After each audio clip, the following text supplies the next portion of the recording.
Bonjour. Alors maintenant nous allons poursuivre la série des tutoriels sur les tests de performance par l'identification d'un goulet d'étranglement sur des problématiques assez classiques de conception d'application.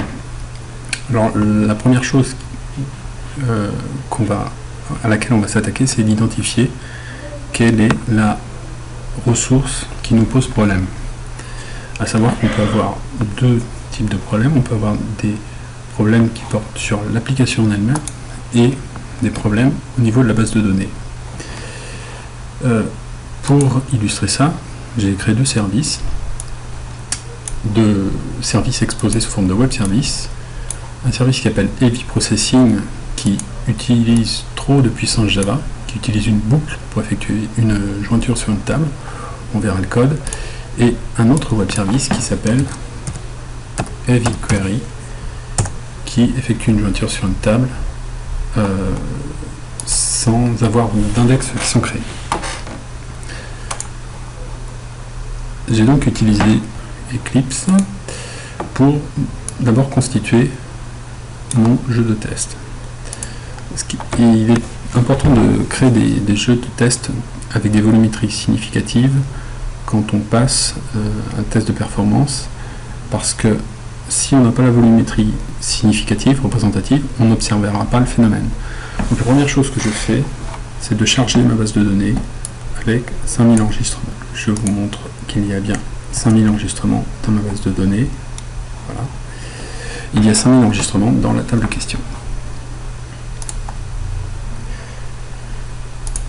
Maintenant, je vais vous présenter les deux méthodes qu'on va tester. Alors, ces deux méthodes sont Heavy Processing et Heavy Query. Heavy Processing, c'est une table qui effectue deux requêtes sur la table question et qui va essayer d'effectuer une jointure en parcourant chacune de ces tables.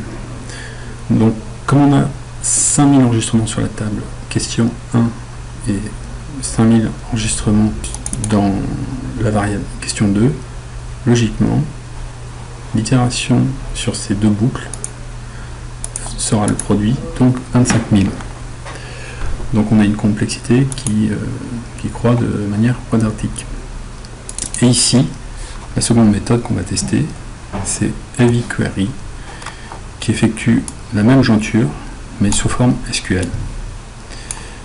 Alors là, c'est mieux parce qu'on est descendu à un niveau plus bas, mais on n'a pas d'index.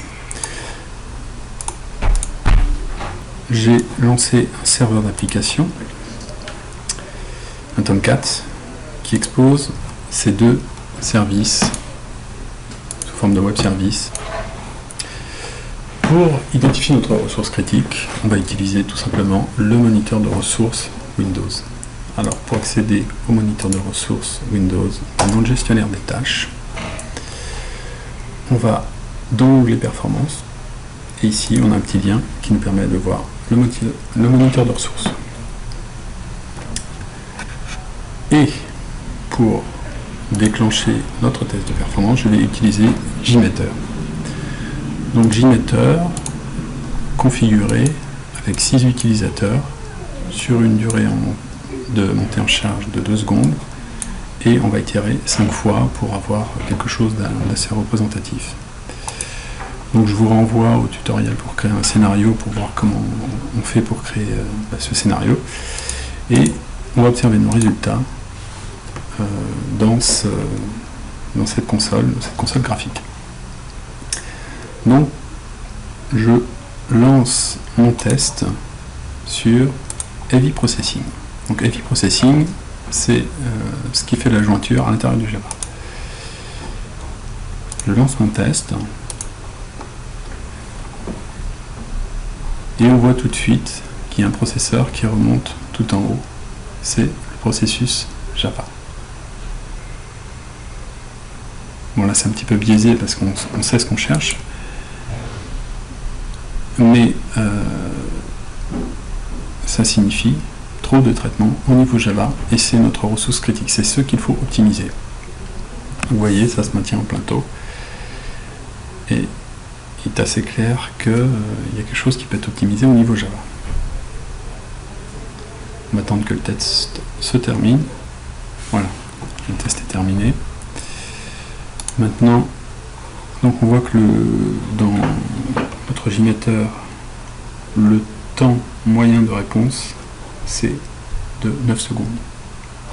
Et ici, on a une dispersion assez forte de nos résultats, mais enfin bon, on tourne quand même autour des 9 secondes. Maintenant, je vais passer à l'autre requête, c'est-à-dire heavy query, et je vais lancer ce test et voir ce qui se produit dans le moniteur de ressources.